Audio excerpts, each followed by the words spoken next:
Surat kabar Israel, Channel 13 Israel mengatakan bahwa Kepala Staf Pasukan Pertahanan Israel atau IDF Herzi Halevi mulai menyiapkan kemungkinan operasi darat melawan pasukan Hizbullah di Lebanon. Herzi Halevi khawatir dengan meningkatnya ketegangan yang terjadi di perbatasan Israel Utara dan Lebanon Selatan, di mana Hizbullah meluncurkan berbagai serangan ke Israel.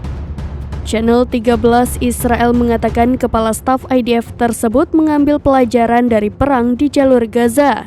Channel 13 Israel pada Jumat 8 Maret 2024 melaporkan bahwa Herzi Halevi telah menugaskan Jenderal Chiko Tamir yang menyiapkan rencana operasi darat di jalur Gaza untuk merencanakan operasi darat baru di Lebanon. Sebelumnya, surat kabar Libanon Al-Akhbar yang dekat dengan Hizbullah melaporkan Israel memberitahu negara-negara Eropa tentang batas waktu negosiasi dengan Hizbullah sebelum meluncurkan operasi darat.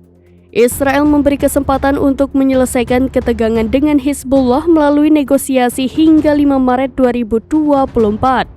Jika lewat dari batas waktu tersebut, maka Israel akan siap untuk meningkatkan operasi militer untuk perang skala penuh melawan Hizbullah.